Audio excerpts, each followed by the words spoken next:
Hi there everybody, my name is Kate. Welcome to my channel, Trinergy Awakens Naturally. I'm on my way to school and I was just thinking about something that's happened in the last week or so, and watching human interaction and watching human development not be very developed, and how that applies to spirituality. Because sometimes, people, we don't really always understand, how can I apply my path to what's really happening on my earth path? How can I integrate those, and how can I see some of these patterns, and what makes sense and what doesn't, and how does it pertain, how does it relate?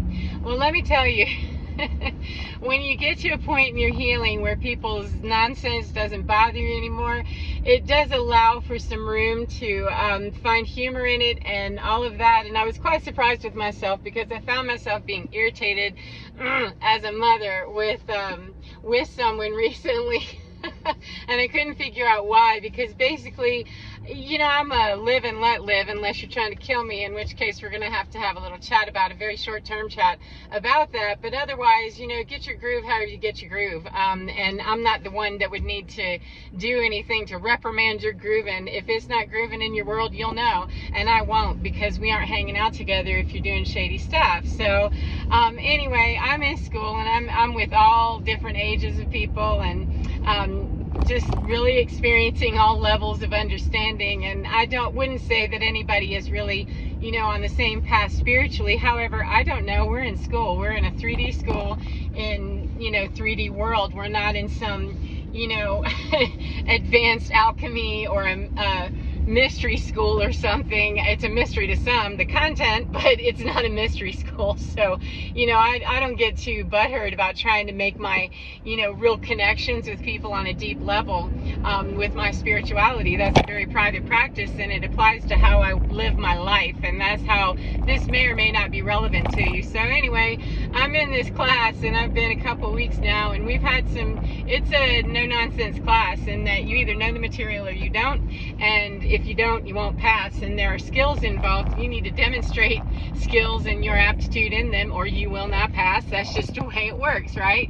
And so I met a person that is substantially younger than me, and I don't have a problem with it, because I will help anybody that asks for help, perhaps, if it's the right context. I quit doing that endless giving thing, that codependent, giving and receiving, narcissist chaser, runner chaser paradigm, all of that mess, because it was just horribly toxic. And I would get upset because, well, I'm not getting back, the whole tit for tat thing, which I didn't like, but that's kind of how that set it up. That why don't they see my worth? Why don't they see my value? How could they turn down my help? I only wish I had, the whole lineup. It's just, get out of that whole game, because it is a game. It's the Matrix, and it'll suck you in and keep you there for a lifetime. And I just don't want to devote any more time to it. So anyway, I met up with this young woman and in my class, and we started talking, and she was demonstrating early on that she was having struggles and, just logistical issues. And so my thing is if somebody really is wanting to get out of the hole they're in, and it's just a logistical thing, if I can offer help wherever I can offer help that I know is divinely guided to offer help, then absolutely, especially if it's logistical, because, that's just one that's an easy one. And she was just having some issues with transportation, and so I agreed to pick her up, and it's way out of my way, it's way out of my way, but it's okay, because I understand that I've needed some logistical help in the past, and it would have just been a lot nicer and a whole lot easier on my budget and my mind to not have to worry about trying to Uber everywhere. So I understood the struggle, and she's got 2 jobs, the whole 9 yards. I mean, the whole story. Yeah, she wasn't dropping it on my lap. I just simply said, well, I'm happy to give you a ride. And I noticed that we were on a group chat, a study group chat, that she asked someone else, or asked the group, is there anybody that's headed my way? And I thought, that's weird, because I told you that I would pick you up. But all right, you want to go and pull the group? And people outright told her that, no, that's out of my way, sorry. And so when I picked her up, I said, I just want you to know and take into context that, I think it's a little bit unpleasant characterization that people make of themselves, in my mind, that, helping someone if it's convenient, that's not quite as Jesus-y as, some of these folks that were responding, that doesn't sound as Jesus-y as you claim to be, you know, that yes, it goes out of my way a little bit, it means I have to plan a little extra, etc. I said, but I just want you to know that, you know, it's okay for people to go out of their way to help you, that in my opinion, that was kind of lame that, you know, people openly said, you know. I noticed most of the group just didn't respond, you know, which that's okay too. And the other people, it's okay, they responded. I was just kind of shocked with the brutality of it. And she seems real sensitive, and I was kind of mothering and caretaking a little bit, but just enough to say, look, you know, maybe want to not take that in if you did. And she just kind of looked at me funny, and I thought, you know, take note. And what ended up happening in watching this develop, I knew this was likely to be something that, nah, this isn't long term, because this is somebody that it appears to be not really ready for the program that she's invested in, and really doesn't understand that it's already starting to unfold for you and unravel. In the first couple weeks, you're going to hate it, you know, when it gets into the real stuff, because this is the building blocks for what you need going forward.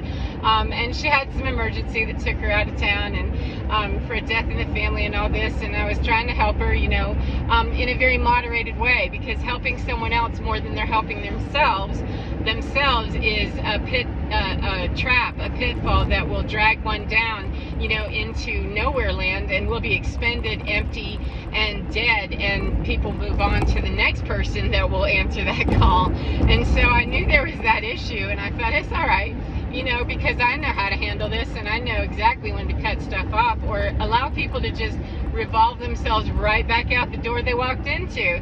You know, there's great power in not just shutting people off, but also in knowing what my boundaries are and what my limits are. There's great power inside of me to know that. It allows me to not get emotionally involved very often with what the hell, you know, all that other stuff, because matters not to me. You know, my mission is to go where I'm guided to go, where I know intuitively I need to go, because there's always going to be a benefit for both of us or all of us. It's just that I'm gonna make sure that I get the benefit from it. What is the teaching? What is the learning? Why am I here? You know, what can I gain in my understanding of myself and humanity and my mission going forward? So there really isn't a wrong way to do it, unless I go in there blind and start trying to save the whole world and save every poor little helpless soul that doesn't have a ride, and, you know, my so-and-so died, and I feel you, I got you, I understand it, I live there, I know that, I got that, I know the whole victim stance, which makes it easy to identify.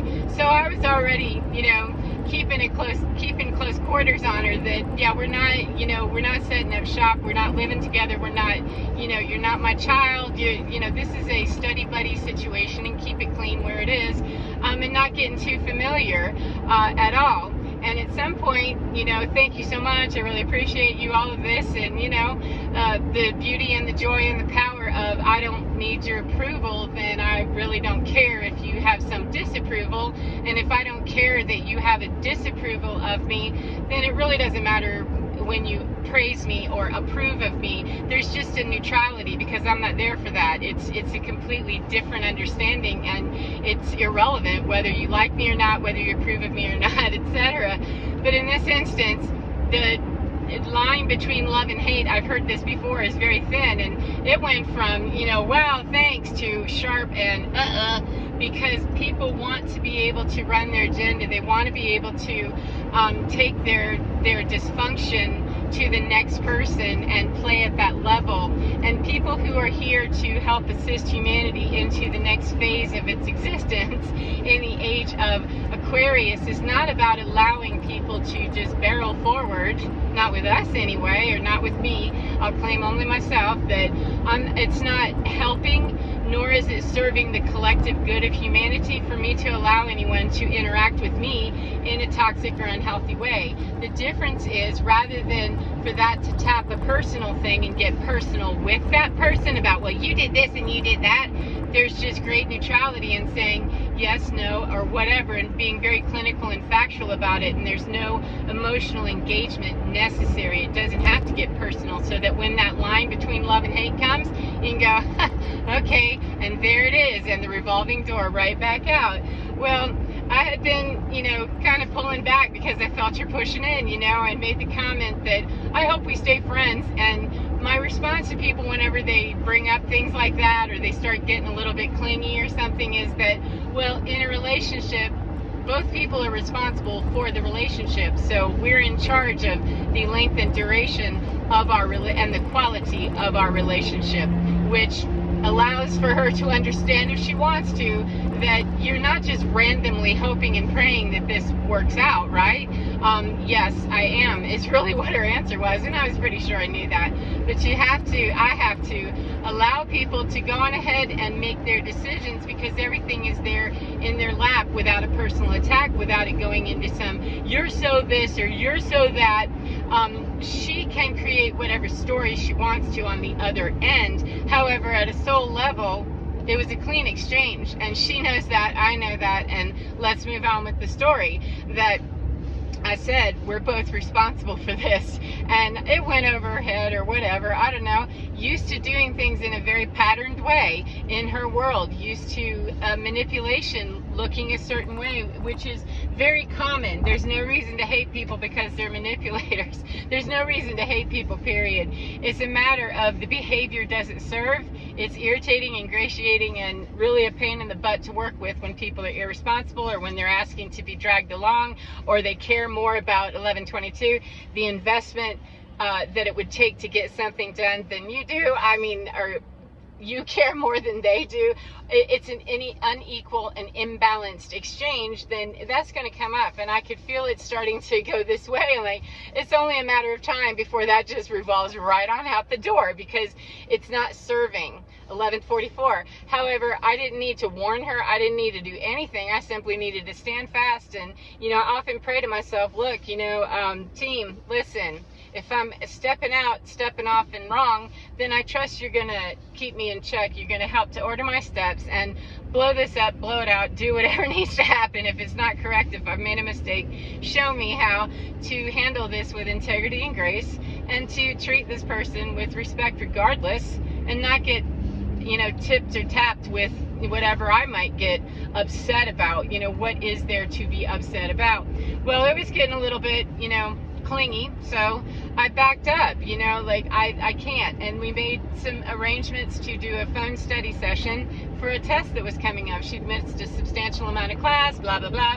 Well, she didn't show up at that time, and then gave me song and dance later about it. You know, I didn't call her. I just left a message on her phone. I said, when you are done doing whatever you're doing, or whatever it is, you know, without all that personal, you weren't there, and none of that. There's no point, because she knows she wasn't there on time, and she knows why she wasn't there on time, and it's none of my business about all of the whys. I don't care. All I know is time came, time left, and my offer to be there was there. I acted in good faith, and the person wasn't there. Okay, and then going forward, do I do those kinds of exchanges over and over and over again? Well, later when I heard from her, oh, I was studying when you called. Okay, whatever.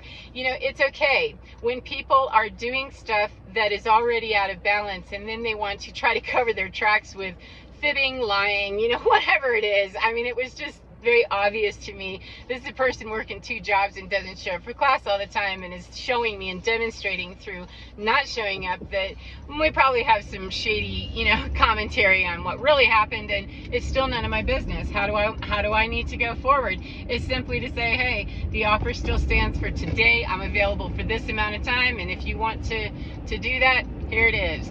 And that was the beginning of some firmer boundaries, that you come in with a certain energy with me, then I meet you at that energy of engagement. And as people are stepping themselves right out that revolving door, I allow them and meet them at that level of engagement. That you're minimal, then I'm minimal. And you start stepping out, I start stepping out. I don't chase people. If I have to chase you down for a relationship, I'm wrong. You know, it doesn't matter what you are, because I'm already wrong, slobbing up behind somebody. I don't need your friendship. Thank you. That's the beauty of I don't need your acceptance, then I don't care about your disapproval. And that fine line, there isn't one, because it's loving to be very honest and truthful with people without slapping their head off. You know, it just is.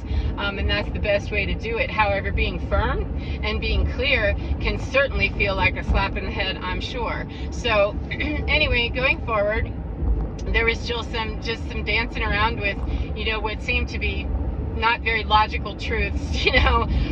Okay, then I let that fly and just kind of went inside with it. All right, what are we doing here? And just let it ride for a day or two. Just let it ride, and you know, and as a matter of just my own life, I didn't feel well for a couple of days, so I needed to change my schedule about going into school. And I advised her on that, kept her in the loop, told her how things were, etc., etc. And, oh, hope you're feeling well, all of this stuff, right? Well, fast forward to another day of class was missed that I attended, and I only picked her up for a ride the one time, and didn't have a problem with it. But the day that she missed that was substantial before a test, I sent her the notes. You know, I sent her a copy of what was written up on the dry erase board for her to know, and said, hey, if you need anything, you know, whatever, and set her up, because that was the, you've got all the information you need, what you do with this is on you. You know, that's implied with, this is how I deal with you, assuming that you're a grown-up, assuming that, you know, you're going to treat this like a grown-up, and when you don't, you're going to revolve out the door that you just came in, you know, less than a week ago. And that fine line becomes, whoops, you know, very distinguishable when it is for people who play like that. So the day came and went, I never heard from her again. And so the next day, you know, like, you didn't secure a ride from me, I'm not chasing you down for a friendship. I'm sure as hell not chasing you down to make sure you have a ride, you know. No, that's ridiculous. And so I didn't contact her. She told me, I will be in touch with you later. She was not. And I got in my car and I came to school and was there for the test. And this is after me not feeling well for a couple of days. A little solar flare and some moon action got me kind of down for a minute, you know. And so I came to school and she was frosty to me like a petulant teenager, and I thought, okay, there it is. You know, it went out the door, and it's going to want to swing back in and, you know, and do whatever. And that fine line, we just found it, right? And I asked her, I said, how you doing? And I'm fine, you know. Okay, so I kept going and did my thing. I left, you know, I took my test and I did well, and it's not my business what anybody else is doing or not doing, because I know what I was there to do. I did it, and what I offered, which was to assist right up to the point that I'm babysitting, and then I don't do that anymore. So ultimately, what ended up happening, sadly, is that this person did not do well on the test, and she was angry, I guess, that, you know, she woke up and mommy hadn't arranged a ride for her. She was late to the test, all kinds of things, and things suddenly got very frosty, and I did not hear from her except to say, you know, how's class or something like that, you know, very frosty. And I thought, that's an interesting way to deal with it, that's the way she squirts out, is to be very, you know, very giving in the appearance, and very much, you know, oh, you know, thank you, I really appreciate you, and then withdraw quickly when she feels angry or petulant. It's a very childish, a very emotionally childish way to respond, and I understand it. However, it's not serviceable. 1808, it's not serviceable going forward for anyone, and it is not in integrity to allow myself to get into some argument with some woman, 1818, that is not understanding that that's old paradigm stuff. And even if you don't understand that on a spiritual level, you're going to fail this class. And you had somebody who could help you and was willing, and you weren't willing to step up to the plate and do what it took to get there for the basic class itself. And then anything above and beyond was really more than she could muster, which is all fine. What I found most interesting and intriguing, though, is that a study group originally that told her, you know, that's too far out of my way, etc., that very group is the one that I noticed on the group chat, you know, when's the study session? And I thought, wow, isn't it sad that we have all these great gifts sometimes as people, you know, walking in the light, or star seeds, light workers, people just trying to be kind, and being kind isn't the issue. It's a matter of how long do you extend that kindness, and do you cut it off just as sharply and meanly as, or, you know, snarkily, or do you just kindly say bye as they walk themselves right out the door? But I thought that's very interesting that you're going to go and sit with people who are have been openly kind of hostile. I've seen it, I've heard it. That's why I don't interact in that group. I don't want to be a part of that stuff, you know. And I know the material, I can study it at home, thank you. However, I was willing to help people if they wanted to have help, you know. I have some experience in this, I could help. No, we don't want that. And I don't hang around in places where people are going to want to, you know, Karen me or do something, you know, to be disrespectful, because I don't have to do that. Why would I? And I thought it was really sad that this person could not quite wrap her mind around the idea that there is a way that you can get your needs met in a respectful, kind way. And there's also a way that you can return to what you already know, which is to be browbeat, guilt-tripped, and treated like crap because you have needs, because you are, you know, financially in a position where a ride could be very beneficial, and you're willing to go hang out with that because it's a known quantity, and because you don't want to have to be honest about the things that have already been dishonest, you know. And unfortunately, of anybody that this woman knows, probably, I could handle the fact if somebody came to me and said, yeah, I straight up lied to you about where I was and what I was doing and all of that. I could handle that if they would be honest about it and say, look, I was just scared, I didn't really know what to do, you know, and I don't know you that well. But we don't have people really operating at that level. And it's not that I'm better, I'm not saying that. It's just that communication is key. And I did tell her that you have to let me know in advance.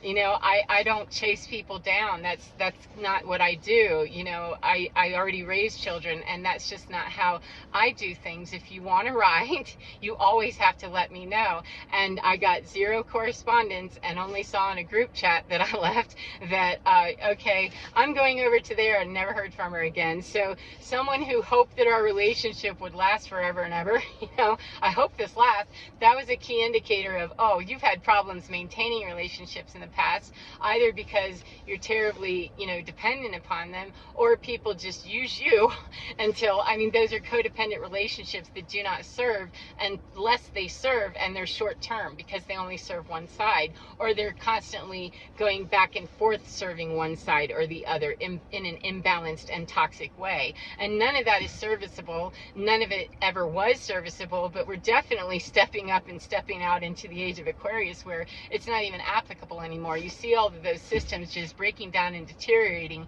rapidly. And it was just kind of sad to me that, wow, that's unfortunate, because the likelihood of this person being able to actually engage and pass the class at this point is minimal. And with the group that she's aligning with that helped pound that notion that she's stupid, she's slow, she's, you know, just a poor white trash kind of thing, probably isn't going to add to the feeling of real courage or fearlessness or what it takes to actually get the job done for this particular class. It takes a whole lot of chutzpah that, oh, unfortunately, that's really probably not going to work. So just in how does it work, you know, our spirituality, how do we interact with other people, and how does that relate to our real lives? That's how. By walking in the light and walking in the right, walking in that sense of, I love generously and freely. However, I have boundaries, you know. I don't have any malice towards this person. I had irritation, you know, briefly, and that was something I needed to work through. That, no, this isn't about her. This is about you. Why would you care? Because it's her class, and you either gave generously to give a ride or gave generously to offer support in study time, or you didn't. Otherwise, you're doing the same thing. So step out of that, Kate. Get out of that. And it was related to something, of course, completely unrelated to her. It was just she was setting up a pattern that here's an opportunity, Kate, to see something that you used to do really not very well at all and felt used and all of that. How would you like to go with it? And when I realized that, oh, yeah, I'm getting ready to go down that rabbit hole, and that's a rabbit hole of hell. You know, that's a matrix rabbit hole, and thanks anyway. No, I don't want to follow that rabbit because that's a jackrabbit of a different color, and I'm not interested. So that's how I relate my spiritual journey with how I can see out here the patterns of humanity. It's leaking and squeaking everywhere. It's making a whole lot of noise, and it's suffering greatly in places, and it's flailing and feeling even more victimized, super victimized. And even sometimes when we offer someone help, a lifeguard throws a ring in, they don't jump in with them, because they'll be pulled down and drown also. So someone who's actually looking to assist another throws a life ring in. She got a life ring and she didn't want it. She tossed it back and said, thanks anyway. I'll take my chances with the other people who are going like this. So anyway, I hope that that's helped you in some way, and I hope you enjoy your day, whatever part of the day you're in. And remember, get within your skin, because you're divine. It is so, so fine, and it can guide you everywhere you need to go every single time. Take care of your beautiful, beautiful selves, and I will see you again next time. Goodbye, friends.